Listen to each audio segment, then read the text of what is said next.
only thing here that I did to the original install that they had done. Yep. So I changed the fuse out. You could rip that sticker off if you want. Let's talk about stickers. Have you seen this? Yeah. Just nothing behind it. Yeah. I'm actually going to be putting. So I've got the 12-volt conversion for my Starlink. Is that what you're going to straight up. Okay. Yeah, cool. I mean, anyway. People that know, right? So, yeah. A couple of things before I move on to what I've done. So, obviously I changed the fuse out. A couple of things probably tell me that the guys didn't really know or understand a few things about the network and communications networks in general, and maybe how things should be programmed. So I reprogrammed your smart shunt, which is your battery monitor, which there was a couple of things that were meaning that you were reaching 100% on your system before the battery was actually 100%. So the chargers would have still continued on charging. So it was just really your monitoring.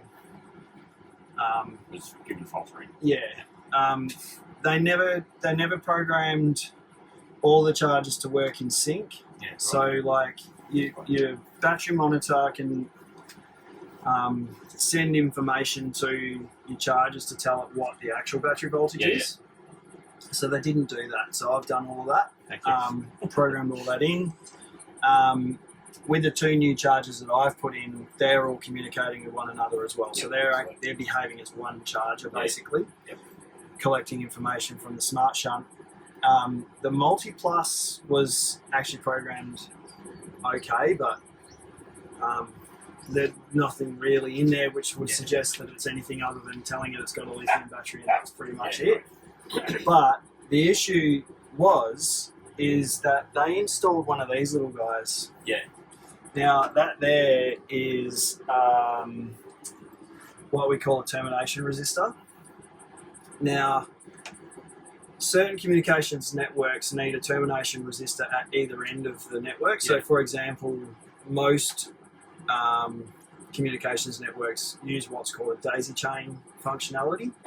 So the Servo has two types, has many types, but the two that are probably most common for that type of connector, which is the RJ45, is either VE CAN or VE bus. Okay, so the multiplus communicates on VE bus.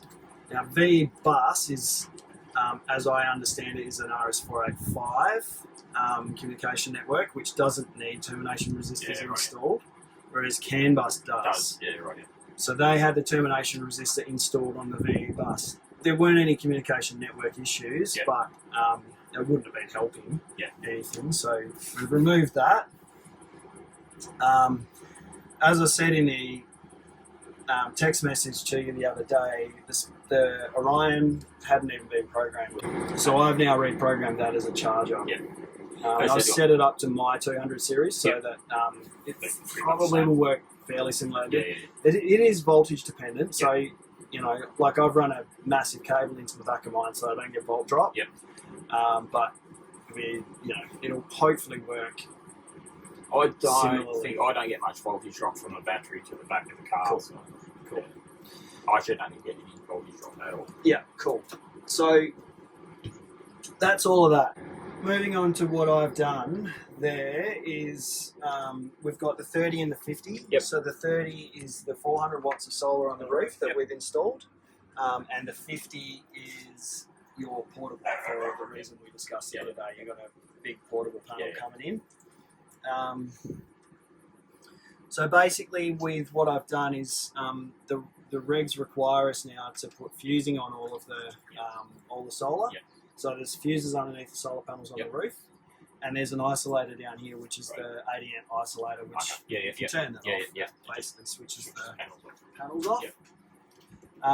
Obviously fusing down there for the two MPPTs, and that's just the other post is a negative post for all of that to be wired down to the area underneath all of that, which is amazing. Say no more. Say no more. I'll Yeah. try and never. I open up try again. to tidy that up as much as Thank possible. you. You Like didn't have to. I've added Yeah. cable ties Yeah. and moved stuff away Yeah. from where it might have rubbed Yeah. as best I could. Yeah, so that's kind of it. Now the other thing that we've done obviously is reprogrammed that. So you've now got the new UI, which gives you a lot more functionality. Yeah. Okay, so whereby in the past you would have had to press the menu page and then go into the inverter and turn it on. Yeah, You can actually Do it just do it from here. Yep. So you can go in here, you can select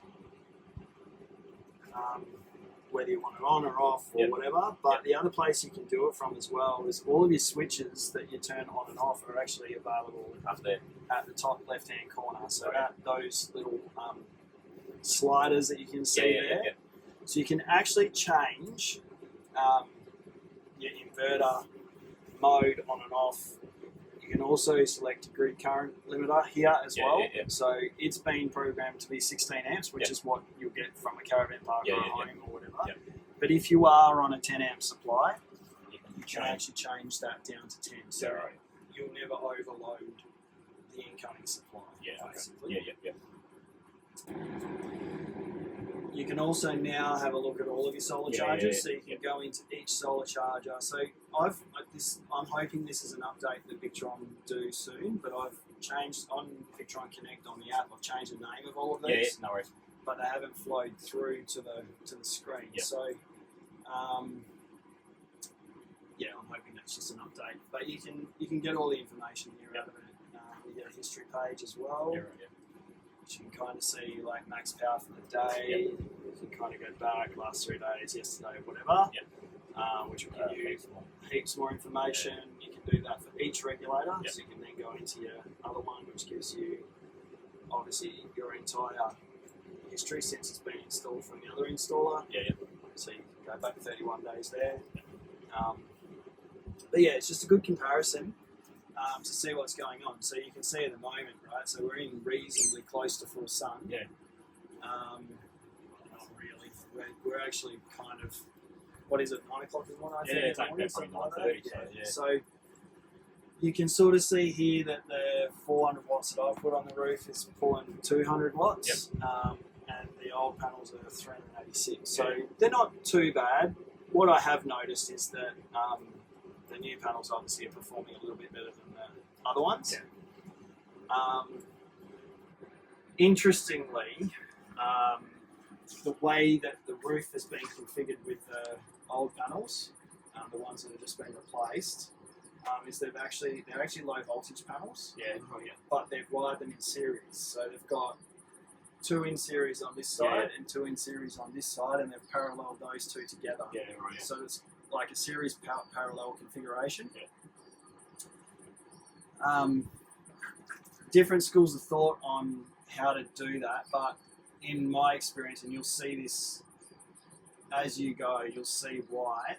But any time that you have series connection on the roof of a caravan, you're going to be subject to shading from solar, from roof mounted gear, basically, like this guy. Yeah. The angle of the sun is quite important. Yeah. So what I saw this morning at 8 o'clock in the morning was that the 400 watts in front, which is parallel only, was producing 100 watts. Yeah. The 4 panels, which is 800 watts, was also producing 100 watts. Yeah. Right. So you can, and that's purely because there was shading over, Yeah. a couple of the panels. So Panels. basically, it's just knocked. Not that whole pan. That's the whole series. Yeah. Thankfully, we're chasing the sun.